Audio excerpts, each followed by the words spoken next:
Magandang gabi, kaibigan. Bago ka pumikit at lumipat sa mundo ng panaginip, samahan mo muna ako sa isang tahimik at payapang kwento tungkol sa isang lola, isang mahiwagang sandok, at ang uri ng pag-ibig na hindi malakas, ngunit matatag at tunay.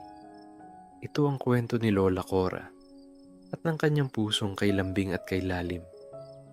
Huminga ng malalim, ipikit ang mga mata, at hayaang ang kwentong ito ang maging himig ng iyong pagtulog. Tahimik ang hapon sa Barrio San Isidro.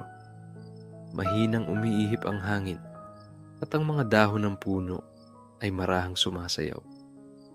Sa isang maliit na bahay na may bubong na yero at haligi ng kahoy, masayang nagluluto si Lola Cora. Nasa maliit na kusina siya. May kasamang lumang kalan, palayok, at isang sandok na kahoy. Hindi ito basta-bastang sandok. Ito ay luma na may kaunting gasgas at kupas na ang kulay. Pero inaalagaan ito ni Lola Cora na para bang isang mahalagang bagay. Habang hinahalo ang sabaw ng tinolang manok, ngumiti si Lola Cora. Ah, ang bango. Isang amoy ng luya, malunggay, at pagmamahal ang lumalaganap sa bahay. Dumating si Maya, ang kanyang batang pamangkin. Bitbit ang isang aklat at tahimik na naupo sa sahig.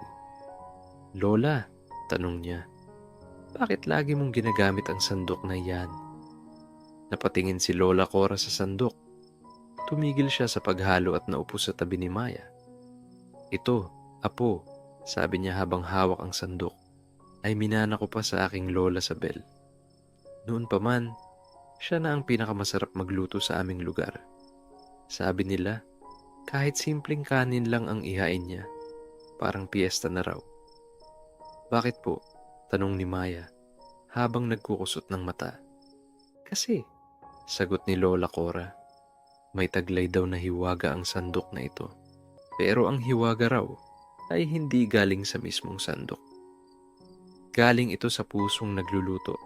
"Anong ibig sabihin nun, Lola?" "Kapag nagluluto ka nang may pagmamahal at may hangaring magbahagi, iba ang kalalabasan. Kahit simpleng ulam lang, nagiging espesyal."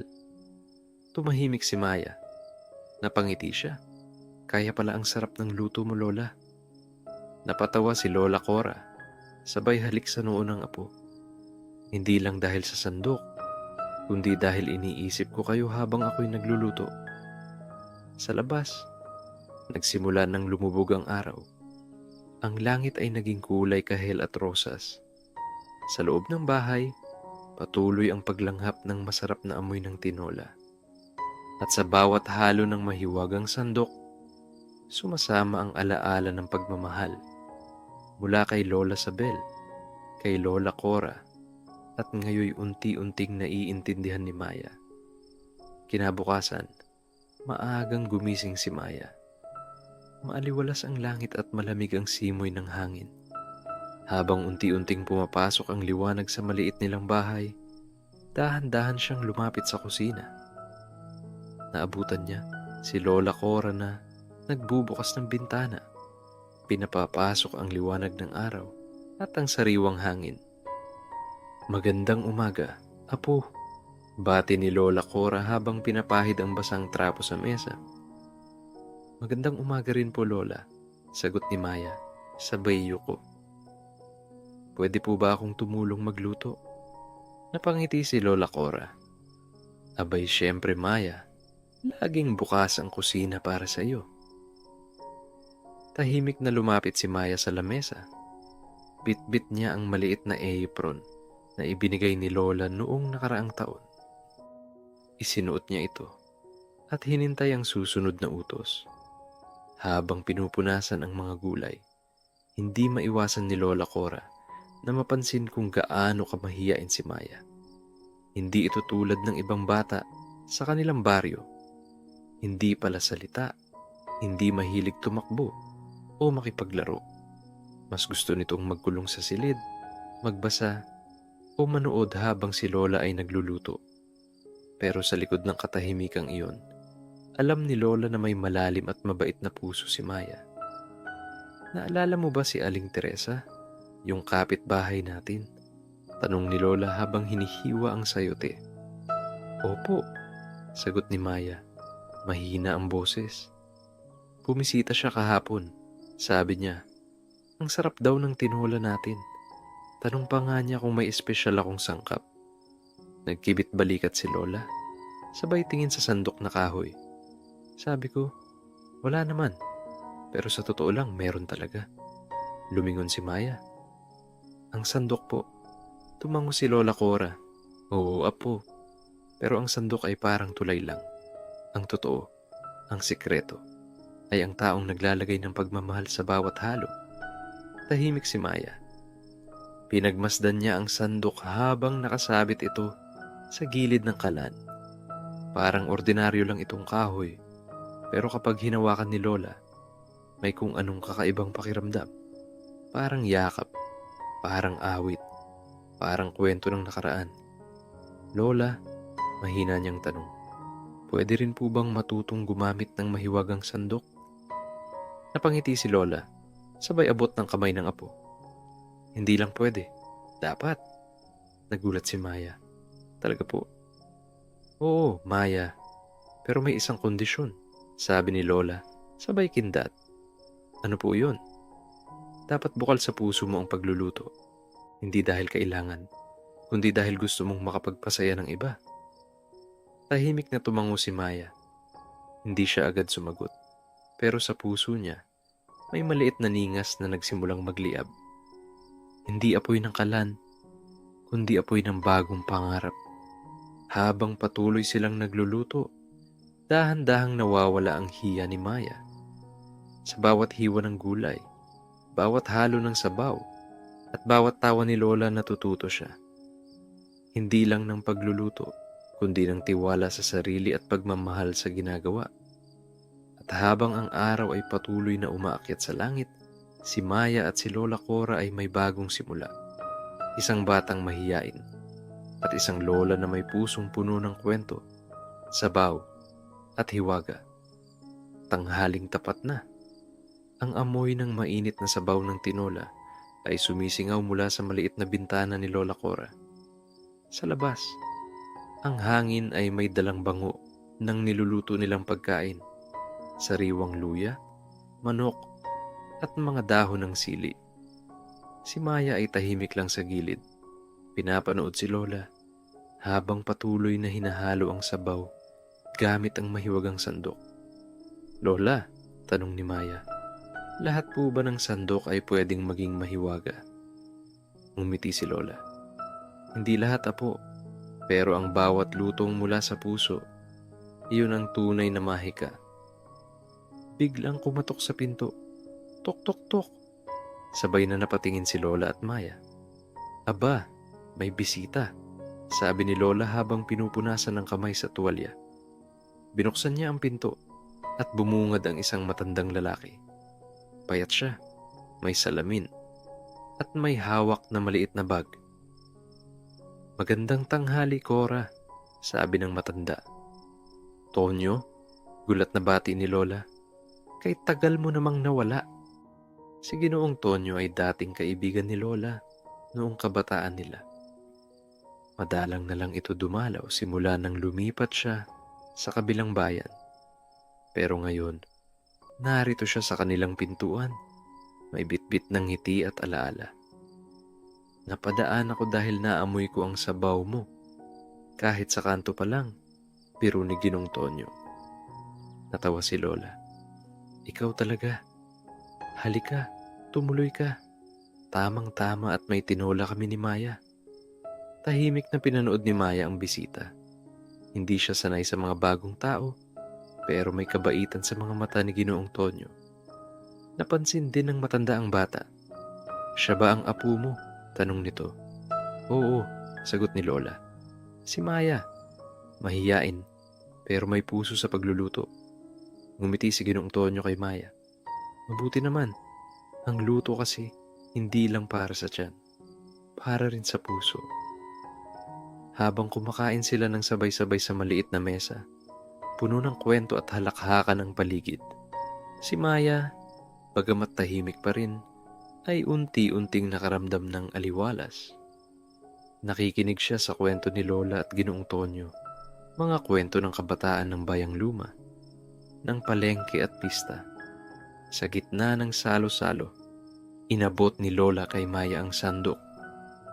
Ikaw naman, apo, ikaw ang maghain ng sabaw kay Ginoong Tonyo. Nagatubili si Maya, pero sa mata ni Lola, may tiwala. Kinuha ni Maya ang sandok. Dahan-dahan niyang isinalok ito sa mainit na sabaw. Siniguradong may gulay, manok at sabaw sa bawat sandok. Maingat niyang ibinuhos sa mangkok ni Ginoong Tonyo. Salamat, iha, wika ng matanda. Ramdam ko ang pagmamahal sa bawat sandok. Ngumiti si Maya. Ngayon lang siya pinuri ng ganoon at may kung anong init sa kanyang dibdib. Hindi galing sa sabaw, kundi galing sa pagkilala.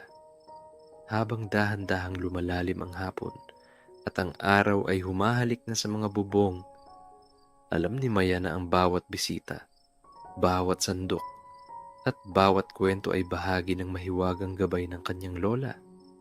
At sa simpleng tanghalian na iyon, mas lalo niyang naunawaan na ang pagmamahal ay hindi kailangang malakas o magarbo.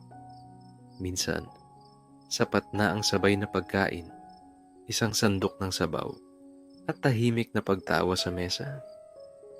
Kinabukasan, maaga pa lang ay gising na si Maya. Sa maliit na kusina, naamoy niya ang bagong sinaing na kanin at pritong daing. Si Lola Cora ay abala na naman sa pagluluto. Suot ang kanyang lumang apron na may burdang bulaklak. Apo, pakibukas nga ng bintana. Maganda ang hangin ngayon, sabi ni Lola habang hinahalo ang sinangag. Binuksan ni Maya ang bintana. Pumasok ang malamig at preskong simoy mula sa labas. Naaninag niya ang mga halaman sa gilid ng bahay. Mga makukulay na gumamela, maganda at sariwa. Pagkatapos ng agahan, lumapit si Lola Cora sa isang sulok ng bahay. Nasa ilalim ng lumang aparador ang isang maliit na baul, kulay kayumanggi at may lumang kandado. Tinanggal niya ito ng maingat at inilapit sa lamesa. Ano po yan, Lola? Tanong ni Maya habang naglalapit ng upuan. Ang lumang baul na ito, sabi ni Lola, ay puno ng alaala at may lihim din.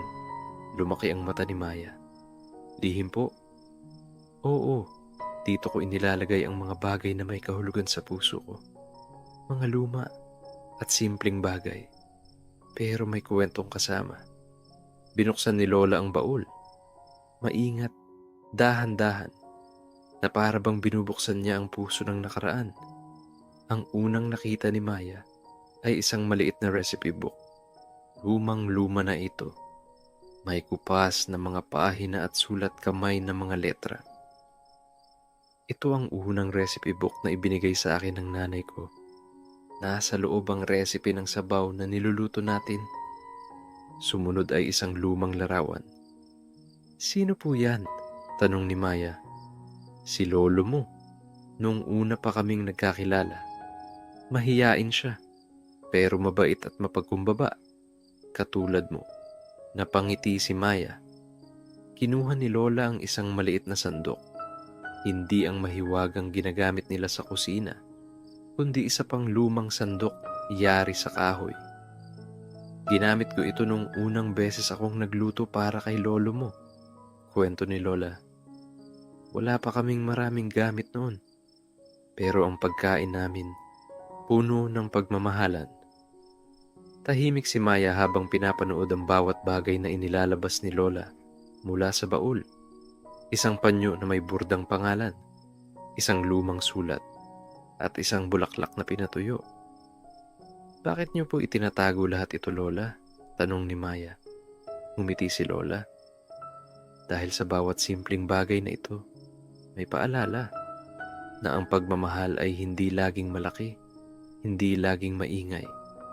Minsan, ito ay nasa tahimik na pag-aalaga, sa mainit na sabaw, sa isang yakap, o sa isang lihim na sulat. Napatingin si Maya sa lumang sandok na hawak ni Lola. Mahiwaga rin po ba yan? Tumango si Lola. Oo, pero hindi dahil may kapangyarihan ito. Mahiwaga ito dahil simbolo ito ng isang pagmamahalang nagtagal, naghintay, at naging matatag sa simpleng araw-araw. Nang matapos silang maghalungkat ng mga alaala, tahimik silang naupo sa may balkonahe. Sa harap nila, makikita ang hardin, ang maliliit na bubong ng karatig bahay, at ang langit na asul. Maya, wika ni Lola, minsan ang mahika ng buhay ay hindi mo agad makikita. Pero kapag tumingin ka ng mabuti, mararamdaman mo ito sa mga munting bagay. Sa hangin, sa amoy ng niluluto, sa paalala ng mga lumang gamit. Tahimik si Maya. Ngunit sa kanyang puso, may kalmadong init na hindi niya maipaliwanag. At doon, sa simpleng hapon na iyon, habang hawak ang lumang sandok at pinagmamasdan ng langit, napagtanto ni Maya, ang pagmamahal ay matiyaga. Ang tunay na pagmamahal ay hindi agad-agad nawawala. Nananatili ito sa alaala, sa kwento, at sa bawat araw na pinipili nating magmahal. Gabi na. Tahimik ang buong bahay, maliban sa banayad na tunog ng kuliglig sa labas. Nakahiga na si Maya sa maliit niyang kama, sa tabi ng kwarto ni Lola. Sa kanyang tabi ay nakapatong ang isang maliit na lampara na may malamlam na ilaw at ang lumang sandok na inilabas nila mula sa baul kanina. Napapikit na si Maya, ngunit ang kanyang isipan ay gising pa rin. Iniisip niya ang lahat ng nakita nila sa loob ng baul. Ang lumang larawan, ang recipe book, ang sulat, at higit sa lahat, ang kwento ng pagmamahalan ni na Lola Cora at Lolo Simon. Maya-maya pa'y unti-unti na siyang dinadalaw ng antok. Habang lumalalim ang gabi, tila dahan-dahan na ring bumababa ang katahimikan sa kanyang katawan. Ngunit sa gitna ng kanyang pag-idlip, isang kakaibang bagay ang nangyari.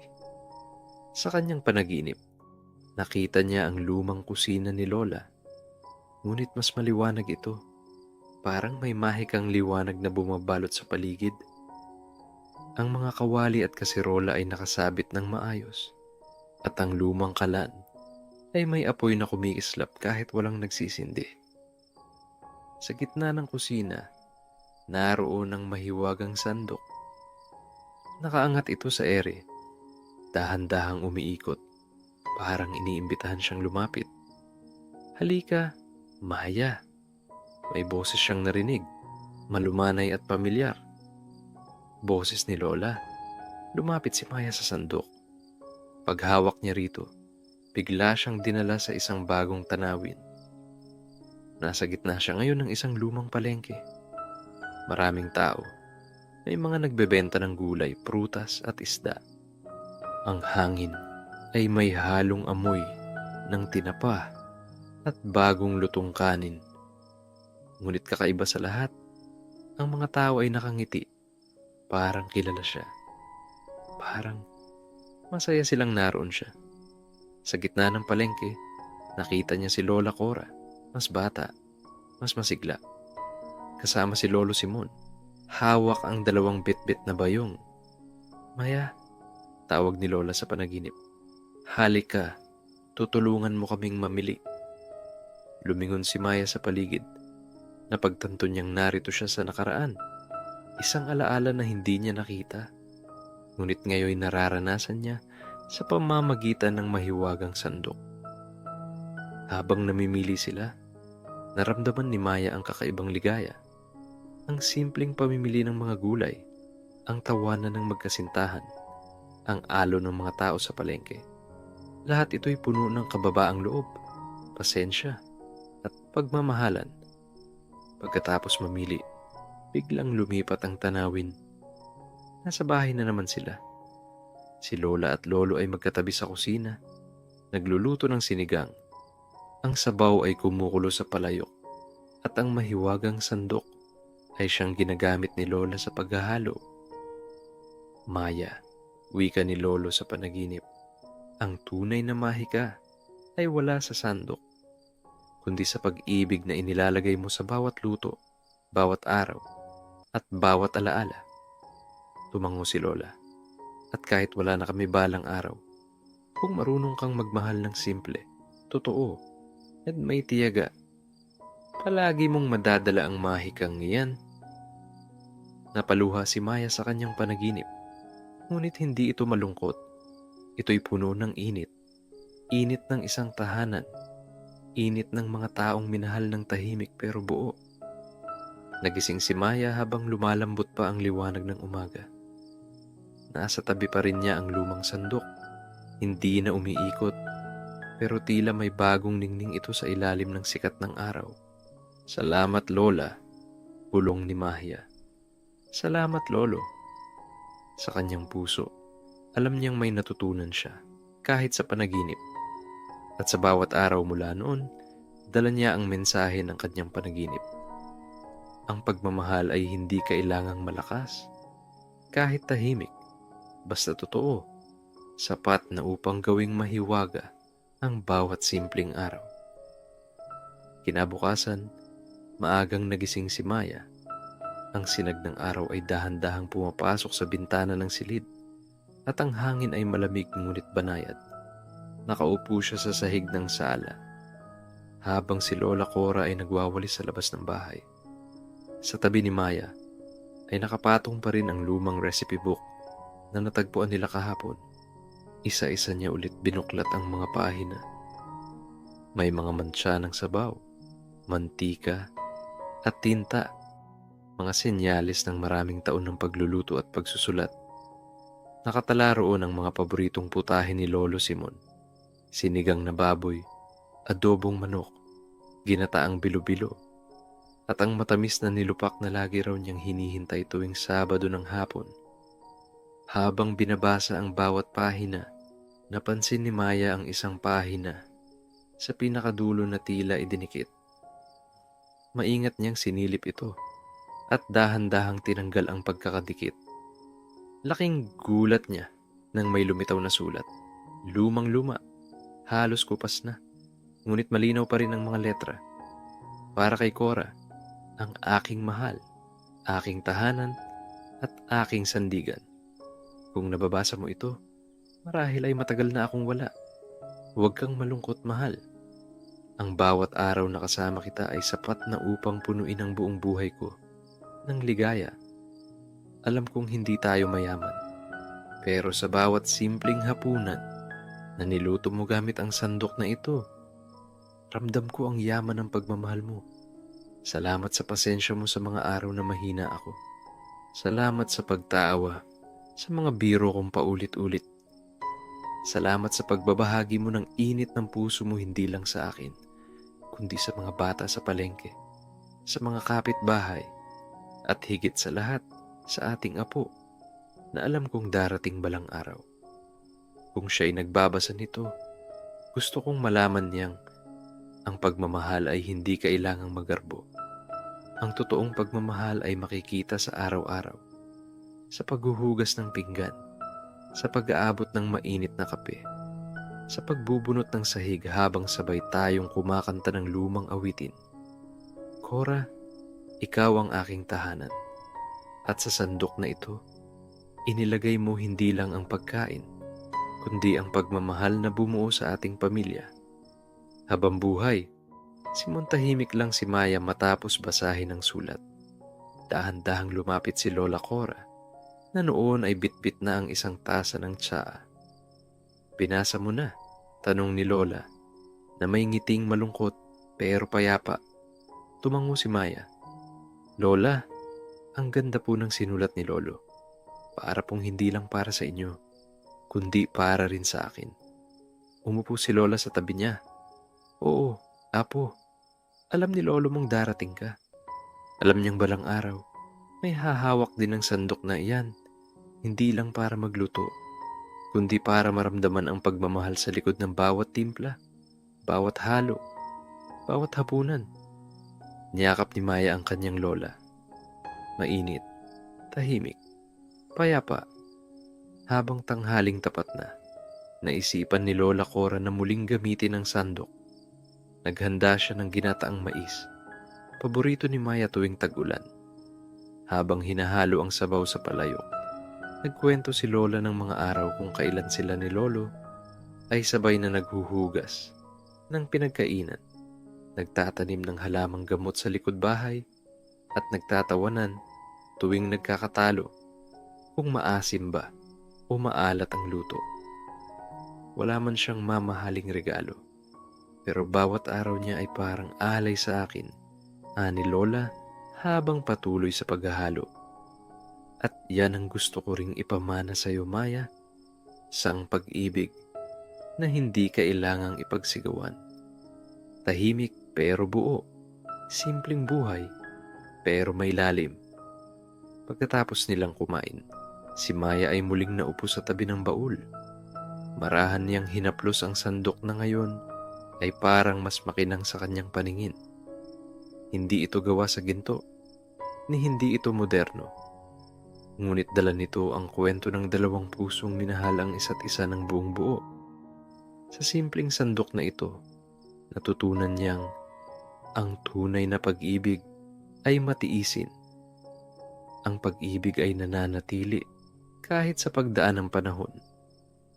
Ang ligaya ay makikita sa araw-araw na simpleng gawain.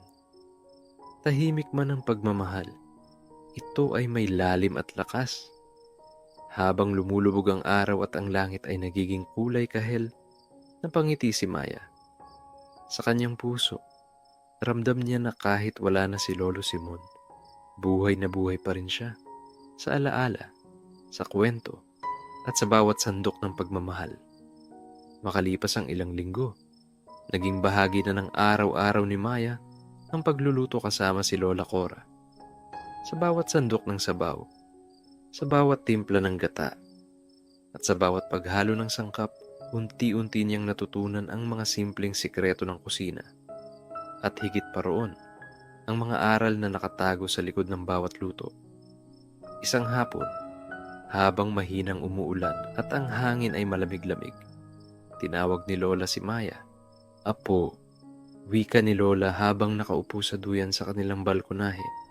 "Darating ang araw na ikaw na ang magpapasya kung paano mo gustong gamitin ang mahiwagang sandok." "Bakit po, Lola?" tanong ni Maya habang hawak ang tasa ng mainit na salabat. "Dahil ang sandok na yan, hindi lang basta gamit. Isa yang paalala. Paalala na ang pagmamahal ay matiyaga, matatag, at kahit tahimik, ay malalim at totoo." Niyakap ni Maya ang kanyang lola. Sa puso niya, ramdam niya ang kabigat at kagaan ng pamanang iyon. Hindi ito material lang. Isa itong alaala. Isa itong gabay. Ngayon, si Maya ay isa ng ganap na guro sa isang maliit na baryo sa probinsya. Sa maliit niyang bahay sa tabi ng paaralan, may isang piraso ng gamit na laging nasa tabi ng kalan. Ang mahiwagang sandok ni Lola Cora. Tuwing Sabado, tinuturuan niya ang mga bata ng simpleng pagluluto. Hindi lang upang busugin ang tiyan, kundi upang ipadama ang isang uri ng pagmamahal na tahimik ngunit matatag. At sa bawat paghalo niya ng sabaw, minsan ay naririnig niya sa kanyang isipan ang tinig ni Lolo Simon. "Cora, sa sandok mong yan, nalalasahan ko ang puso mo." Sa dulo, naiwan kay Maya ang sandok. Ngunit higit sa lahat, naiwan sa kanya ang alaala ng isang pag-ibig na tahimik, payapa, at tunay. Sa bawat kutsara ng sabaw, sa bawat abot ng pagkain, at sa bawat simpleng tawa, ipinapasa niya ito araw-araw. Pag-ibig na matiisin, pag-ibig na nananatili, pag-ibig na marunong lumigaya sa payak na araw, at pag-ibig na, kahit tahimik, ay matatag at totoo.